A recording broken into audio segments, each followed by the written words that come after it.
Bem, pessoal, então já estamos aqui no nosso ambiente Colab e aqui nós vamos, né, começar a implementar aqui o nosso sistema evolutivo Neurofuzzy. Então, temos o nosso estudo de caso, né, temos o nosso reator químico e nós vamos então classificar nosso produto aí de acordo com a qualidade. Qualidade A, qualidade superior, B, qualidade aceitável e C, qualidade inferior ou rejeição. Então, pessoal, a primeira parte que nós iremos fazer aqui vai ser então a importação dos pacotes e bibliotecas necessários. Então, pessoal, já temos aqui os pacotes que precisamos, né? Precisamos utilizar o NumPy, o Pandas, Matplotlib, TensorFlow e o Scikit-learn, né? Então, vamos utilizar ele para separação dos dados, por isso que a gente utiliza o Train Test Split. E também vamos importar as métricas, como a matriz de confusão, relatório de classificação e a curse. E ainda precisamos das partes de processamento dos dados, né? Como a padronização, a normalização que nós vamos fazer aqui e também a categorização aqui dos nossos dados, né? Precisamos transformar nossas classes em números. E também vamos utilizar aqui um um pacote interessante aqui do sklearn, que é a seleção dos melhores atributos. Vamos ver como é que isso funciona. Vamos utilizar também o TensorFlow, o Keras, e também o outro pacote aqui para importar para o categórico. E também esse último pacote aqui, JobLib. Então vamos rodar. Se tudo der certo aqui, não teremos problemas na execução.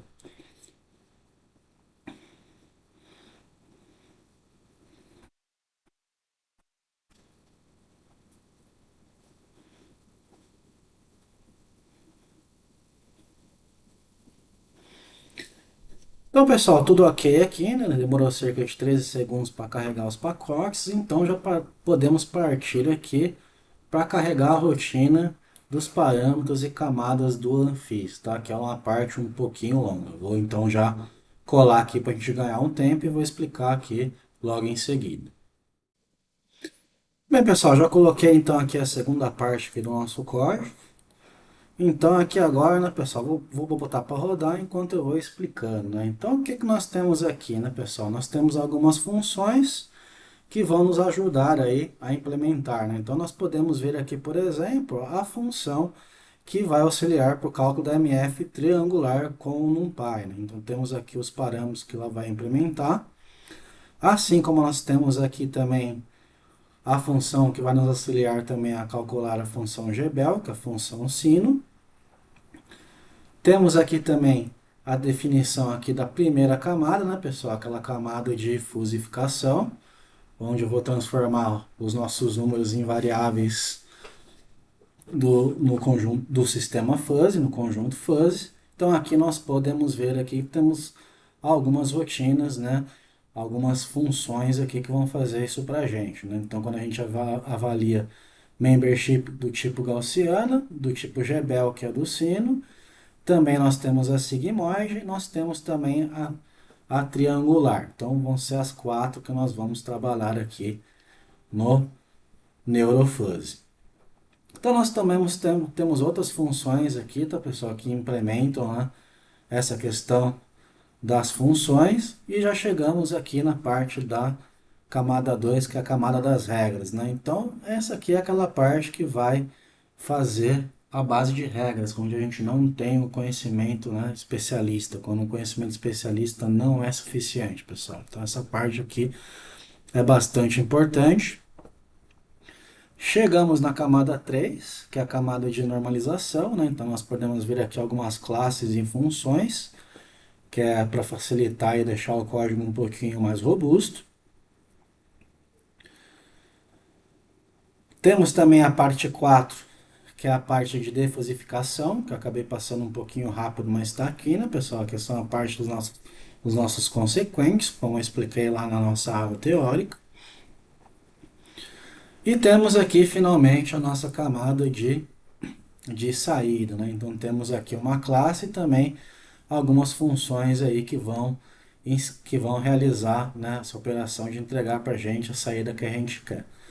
E aqui está basicamente a definição, né, dos parâmetros e a classe principal, onde ele vai esperar receber, né, os parâmetros conforme a gente roda o código e o bloco principal de execução que a gente vai ver mais para frente, né? Então, continuando, né, pessoal, aqui nós temos, né, basicamente, né, avaliação das camadas, o update aqui dos nossos pesos, né, com suporte às 4 MFs. Se eu quiser mais MFs, eu preciso aqui incrementar mais o código, tá, pessoal? Lembrando que eu não sou um programador, tá, mas estou disposto a ajudá-los com qualquer dúvida, mas é lógico que eu vou demorar ali um certo tempinho para trazer a resposta, mas eu trarei para vocês. Então, o que mais que a gente tem aqui, pessoal? Basicamente, essa aqui é a parte da implementação do Anfis, né? Cálculo das curvas, tudo que a gente precisa aí para fazer o nosso Anfis. Tem também aqui a parte de geração de gráficos. Eu tenho também aqui uma parte de geração de regras, que vai ser bem bacana, que no final a gente vai conseguir ter um arquivo TXT que vai indicar essas regras para a gente, pessoal. E basicamente é isso que faz aqui as nossas funções, né? Inclusive aqui, ó, no finalzinho, se tudo der certo, ele vai printar aqui para a gente, ó, que vai ter feito o arquivo de regras de classificação gerado com sucesso. Não, isso só depois que a gente rodar a rotina principal, né, pessoal? Porque eu não chamei ainda essa função aqui. Então, o nosso próximo passo aqui, pessoal, é a parte de leitura dos dados, né? Então, para isso, o que que a gente precisa fazer? Preciso vir aqui e nessa parte aqui fazer o upload para o content, né? Nosso ambiente aqui de execução. Então, a primeira coisa que eu vou fazer vai ser isso aqui. Então, vamos puxar aqui.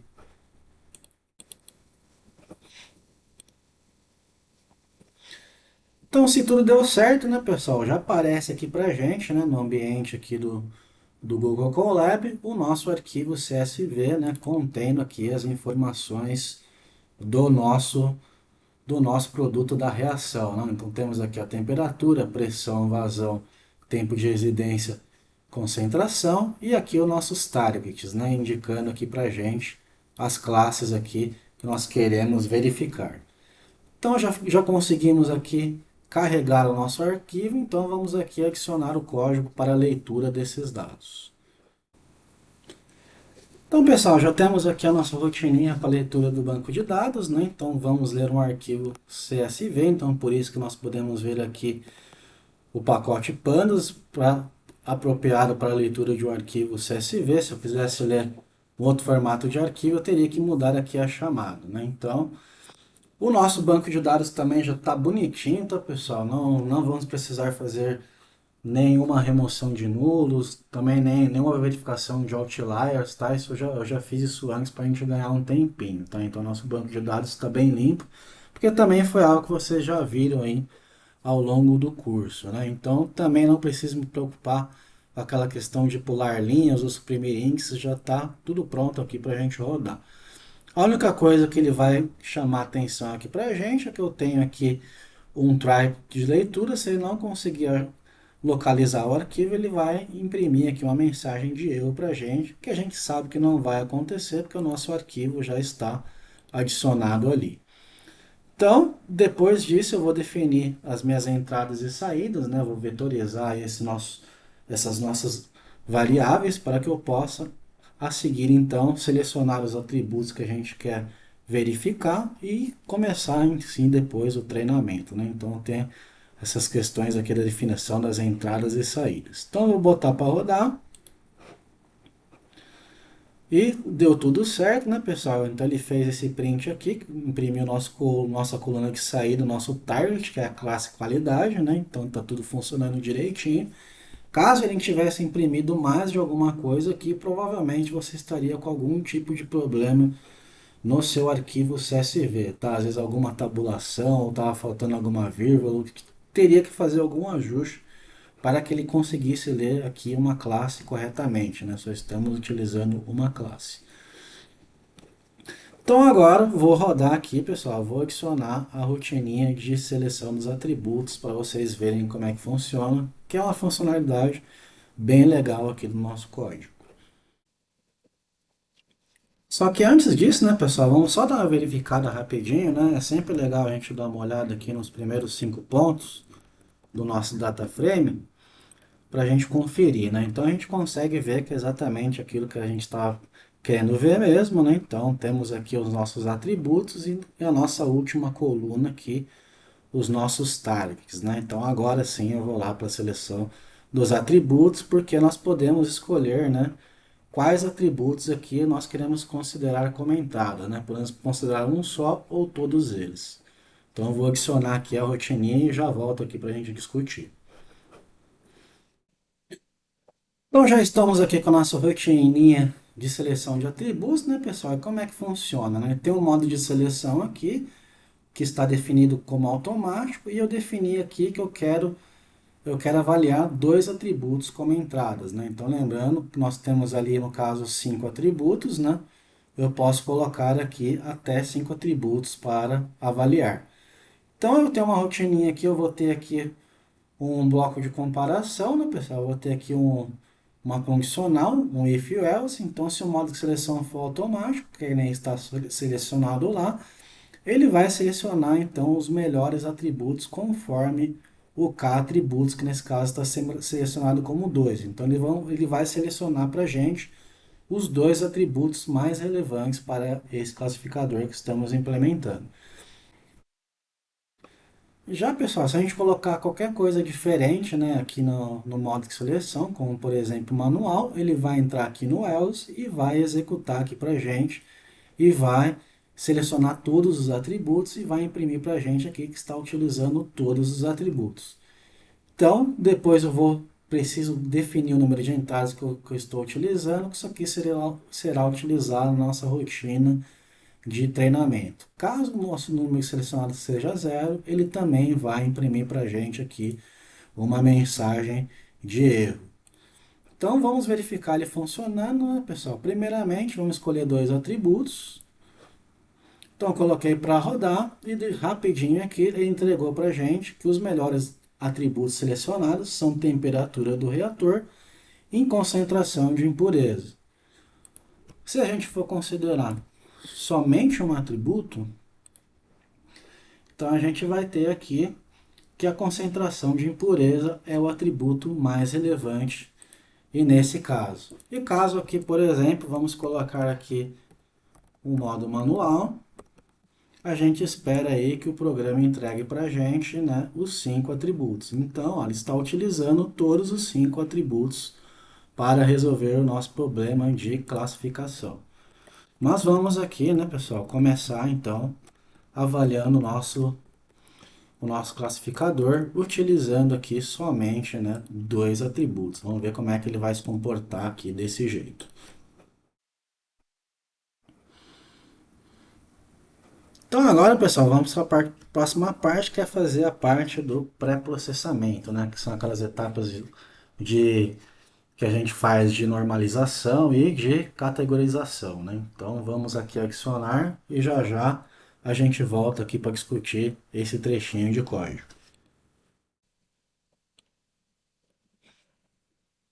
Bom, pessoal, já estamos aqui na nossa parte de processamento e basicamente, né, o que a gente vai utilizar aqui como um classificador, nós iremos utilizar aqui, né, o label encoder, né? Então, ele que vai fazer aquela categorização para nós.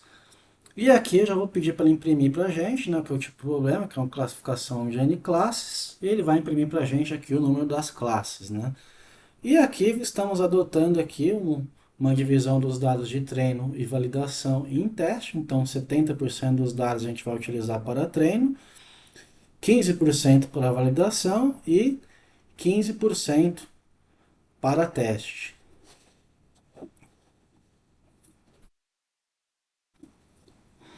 Então é isso que estamos fazendo aqui, né, pessoal? Se vamos conferir aqui como é que estamos o código, então temos 30% separado para teste.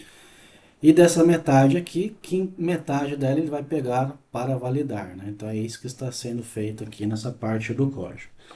Finalmente, a gente vai normalizar as entradas, né? Colocando entre 0 e 1, que infelizmente é obrigatório para a gente fazer aqui por FIS, né? Então, vamos aqui também utilizar o min max scalar.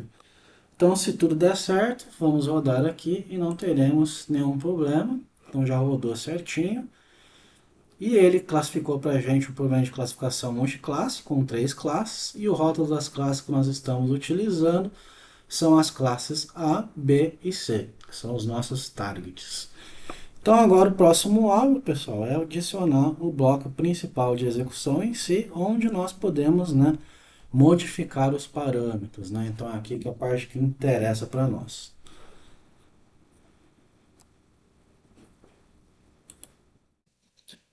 Então, pessoal, estamos aqui no nosso bloco principal de execução, onde a gente vai configurar o nosso Anfis. E aqui tem os parâmetros que nós iremos modificar, né? Então, um deles que eu não comentei lá é o tamanho da batelada, né? Que é o tamanho da faixa de dados que eles vão pegar.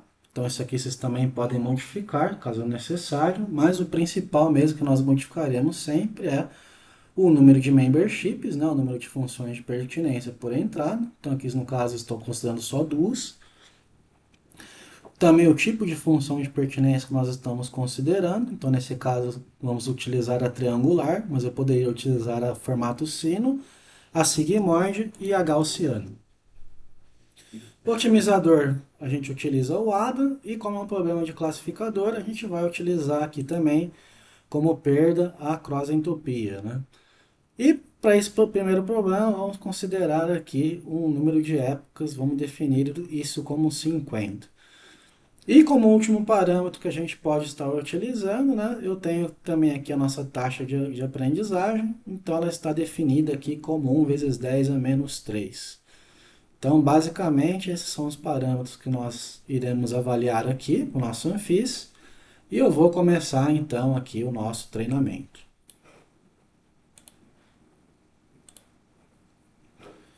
Então, vamos colocar aqui para rodar. E começou aqui o nosso treinamento, no pessoal das épocas. Então podemos ver aqui, vamos acompanhar o que está acontecendo. Então nós estamos aqui com uma acurácia baixa, né? Então já podemos ver isso aqui, tanto para nossos dados de treino como de validação, a gente está vendo aqui que o nosso resultado não está bom, mas o programa fez o que tinha que fazer. Ele treinou e gerou aqui para a gente um arquivo de base de regras. Então vamos dar uma olhada aqui nesse arquivo, ele vai ser gerado aqui nesta parte. Então aqui eu consigo ver o nosso arquivo txt e ele está aqui, ó, gerando nossas regras do tipo C e então, né, pessoal? Então quem quiser depois conferir, aqui tem a base de regras e esses caras aqui eu poderia utilizar se eu quisesse implementar aí um controlador Anfis, um controlador fuzzy puro mesmo, né? Eu poderia estar utilizando aqui essas bases de regra. Então, pessoal, rodamos aqui o nosso modelo. Então, o próximo passo, né, que precisamos fazer é avaliar os resultados através das métricas, né? Então, vou adicionar aqui essa parte aqui do código e volto já já para comentar. Bom, pessoal, adicionei aqui já a nossa rotina aqui, né, de avaliação dos resultados e vamos aqui ver o que nós estamos fazendo, né? Então, temos aqui já uma parte para gerar os nossos gráficos, né? Então temos aqui na forma de subblocks, então temos aqui um gráfico para avaliar o nosso loss, que é a perda de treinamento, e também a perda de validação, que é a nossa curva de perda, né? Temos aqui também a nossa curva de acurácia, onde ele vai avaliar a precisão aí também tanto do acurácia do treinamento como da validação. A parte de eu colocar os gráficos, onde simplesmente se eu comentar esse block show aqui, ele não me exibe os gráficos, se eu quiser ganhar algum tempo, quando eu quero testar, né, outros parâmetros. E aqui, finalmente, nós vamos ter a parte das métricas, né, pessoal? Além aqui que eu acabei pulando, perdão, ele vai mostrar para a gente aqui o gráfico das funções de pertinência. Então, pessoal, aqui temos simplesmente a geração lá da matriz de confusão, além também das métricas de acurácia e precisão, né? Então aqui está a parte da matriz de precisão que queremos ver, além também do relatório detalhado de classificação, para a gente avaliar os resultados, e ainda uma última funcionalidade que nós temos aqui, nós podemos salvar o modelo para utilizar depois para testar ou avaliar esse nosso modelo, né? Então eu consigo salvar aqui esse modelo e vai ser salvo aqui também na pasta Content, né? Então é para isso também que a gente precisa daquele pacotinho também do JobLib. E se tudo der certo, ele vai entregar para a gente aqui que foi tudo realizado com sucesso. Então vamos aqui rodar e vamos ver o que acontece. Então já rodamos.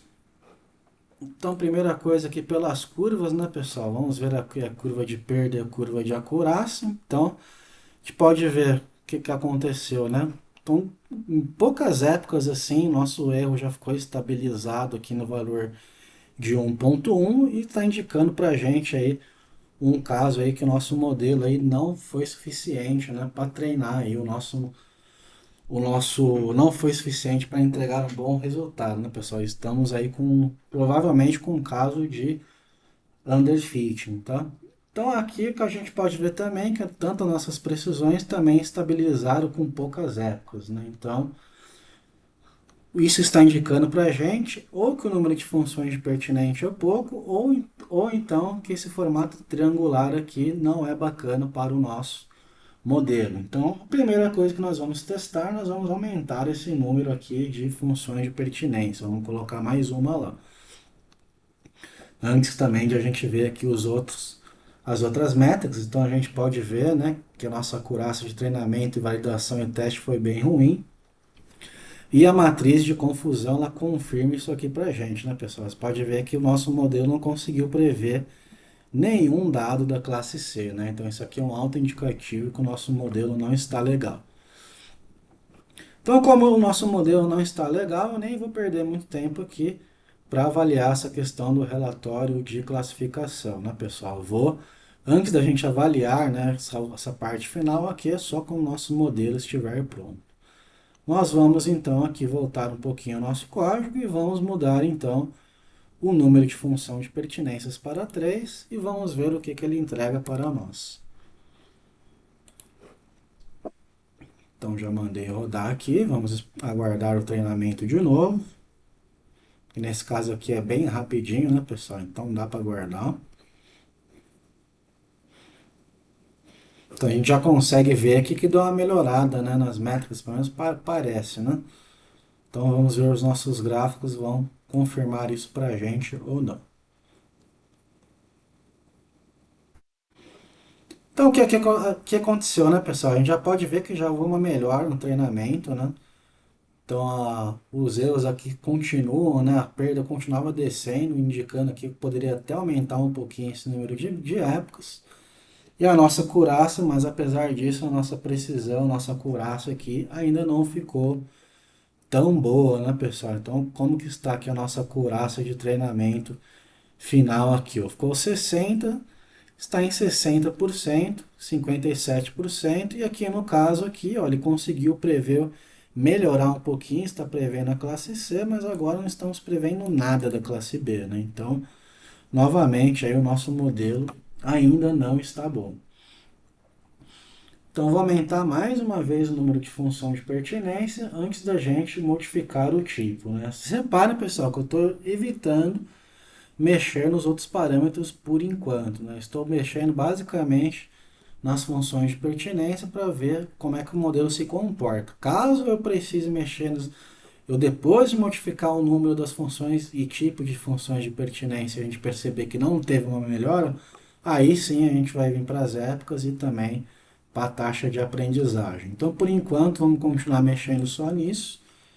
Vou aumentar aqui o nosso problema para 4 members, no 4 número de funções de pertinência por entrada. Já mandei treinar e vamos ver o que acontece aí, o que, é que ele vai entregar para a gente.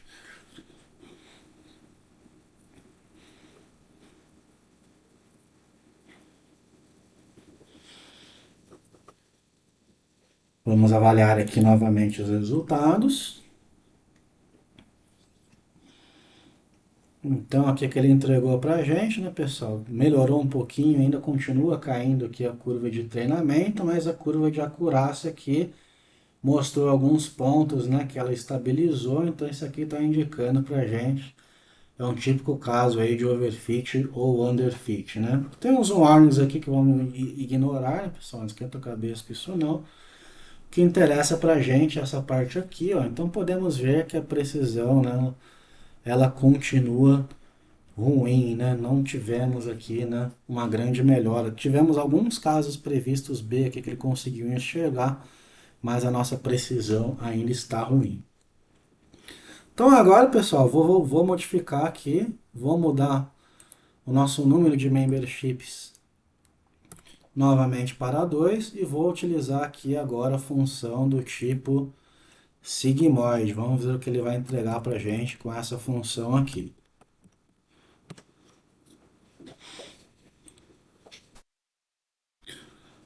Mandei rodar e vamos aqui esperar o treinamento. Então vamos agora, né, rodar novamente a avaliação dos resultados. Então, pessoal, temos aqui o nosso gráfico de perda e validação, né? Então, isso aqui está indicando para a gente que a gente poderia aqui ter, no caso, até um número maior de épocas. E a nossa precisão aqui, né, com raça de treinamento e validação, estão aumentando e próximas da outra, indicando aí que o nosso modelo aí está bem treinado, né, pessoal? Que não temos casos clássicos aí de overfitting ou underfitting. E isso está refletindo aqui para a gente nas nossas métricas, né, onde a gente conseguiu obter aqui, né, 90% de precisão no treinamento, 92% de validação e no teste 89%. E se a gente olhar pela matriz de confusão, a gente teve um bom resultado, né, pessoal? Apesar aqui para a classe B, né, a gente tem aqui 20 pontos aqui, perdão, 7 pontos aqui que foram errados, né, que não pertencem a essa classe mesmo. Assim como a gente tem aqui também um erro aqui também da classe C, né? Então o modelo tá bom, mas ele pode ser melhorado, né? Isso aqui também é refletido aqui para a gente aqui na precisão e no recal, né? Que a gente consegue ver que o modelo ele consegue prever com bastante precisão aqui todas as classes, mas só a classe A que ele conseguiu aqui prever com 100% de precisão. Na classe B e na classe C a gente teve um errinho, que são esses indicativos aqui, né? Então vamos também aqui tentar melhorar esse modelo aqui, adicionando aqui mais uma função de pertinência, né? No nosso aqui, na nossa parte de execução principal, né, pessoal? Que a gente viu aqui que com 2 ficou legal, às vezes com 3 a gente resolve o problema. Tá, está terminando aqui o nosso treinamento. Terminou o treinamento, então vamos agora verificar aqui a nossa avaliação dos resultados. Bom, pessoal, vamos colocar para rodar e vamos verificar aqui as nossas saídas, né? Então, o desempenho do treinamento e validação está muito parecido, né, pessoal? Continuando aqui. E a gente pode ver aqui, conseguimos aumentar a acurácia de treinamento e validação, né, pessoal? E também da acurácia de teste, né? Todas foram aumentadas. Mas se a gente olhar aqui para a nossa matriz de confusão, a gente continua com os mesmos problemas de antes, né, pessoal? Então ainda nosso modelo não está 100%. E pelos gráficos aqui, eu vou experimentar aqui aumentar um pouquinho o número de épocas, né? Então vamos colocar aqui 75 épocas para ver como que o nosso modelo vai se comportar.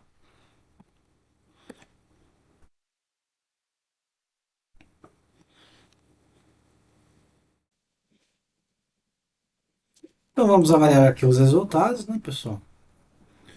Então vamos ver aqui, temos aqui de novo os nossos gráficos das funções de pertinência, né, onde a gente consegue ver aqui o formato da sigmoide, né, das variáveis atributos envolvidos.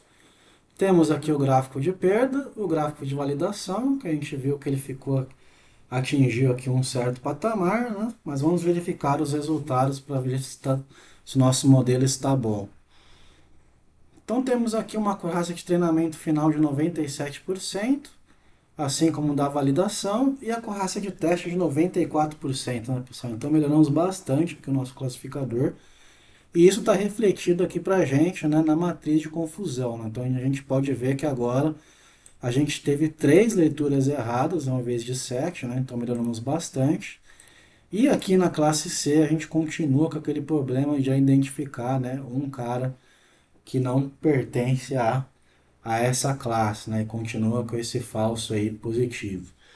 E pelo recall a gente também observa aqui uma melhora, né, pessoal? A gente conseguiu também melhorar aqui a precisão aqui dos nossos parâmetros, né, desse modelo, né? Então, esse nosso classificador já está muito bom, pessoal, já pode ser utilizado, mas vamos ver se a gente consegue só melhorar só mais um pouquinho, mas lembrando que o ótimo é inimigo do bom, né? Então, às vezes, você já cumpriu aqui o objetivo do nosso classificador. Então, para finalizar aqui essa análise, vamos agora avaliar também, ó, vou deixar com três funções de pertinência mesmo e vamos mudar aqui para a função do tipo gaussiano. Vamos ver como é que o nosso modelo vai se comportar.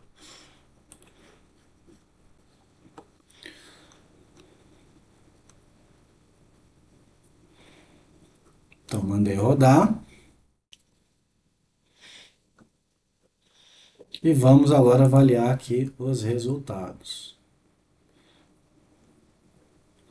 Então, conseguimos ver aqui, né, pessoal, já a função sigmoide, gráfico de perda, bem parecido com o que a gente tinha antes, mas o de acurácia e validação também dá para ver que a gente atingiu aqui um bom número e depois ele teve aqui uma região de estabilização e depois aumentou um pouquinho novamente.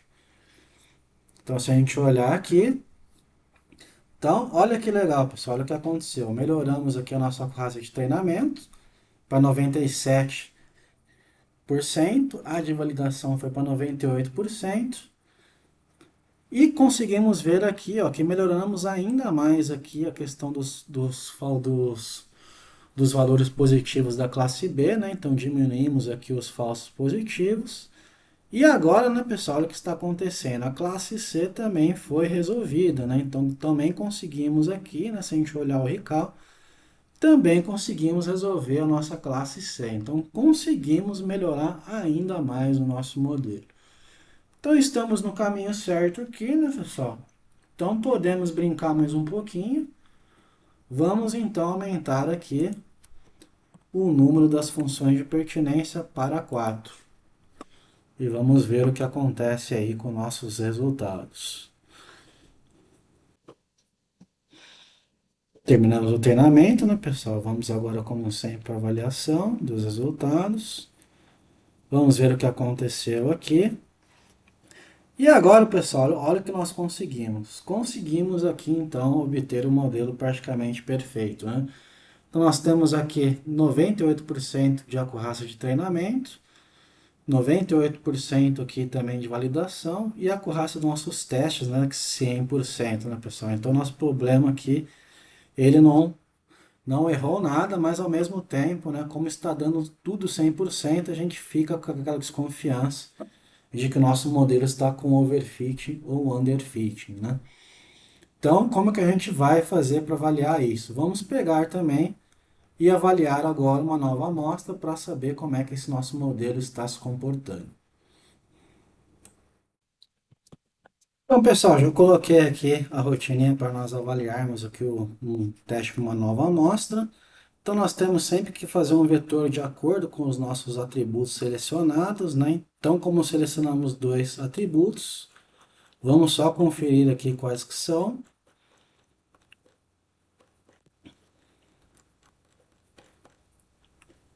Então, nós consideramos das melhoras a temperatura do reator e concentração de pureza, né, pessoal? Então, eu já peguei uma amostra teste aqui. E essa amostra teste aqui, pessoal, ela é correspondente a de uma classe B, né? Com essa temperatura e com essa impureza. Então, vamos ver aqui, né, como que o nosso classificador vai predizer, né, esses dados dessa amostra aqui para gente. Então, mandei rodar aqui. E ele entregou para a gente aqui, né, uma classe predita B. Então ele fez o que tinha que fazer, né, pessoal?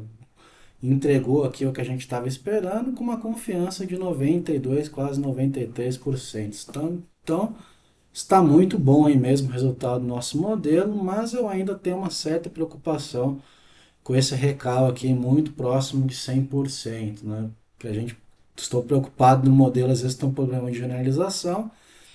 Então, como último caso aqui também, vamos verificar novamente aqui, só com três memberships por entrada, se o modelo vai ser capaz de fazer bem a classificação. E se o modelo classificar bem, vamos ficar aqui, vamos considerar esse caso aqui como o modelo ideal, que ele está bem generalizado, mas não está copiando aí os dados de treinamento, né, que a gente não quer que, que o nosso modelo faça. Então terminou de rodar aqui, né, pessoal? Vamos avaliar aqui então os resultados novamente, coisa que a gente já fez. Então eu vou aqui só para os finalmente e vamos mandar avaliar essa nova estrutura. E pessoal, olha aqui o nosso resultado. Predizer a classe B novamente com uma confiança de 96%, muito próximo do que a gente teve antes, com uma função de pertinência a menos, né, pessoal? Então, para mim, esse aqui é o nosso melhor resultado, né? Que a gente pode considerar que o nosso modelo aqui está bem treinado e atingimos aqui o objetivo aqui desse estudo de caso.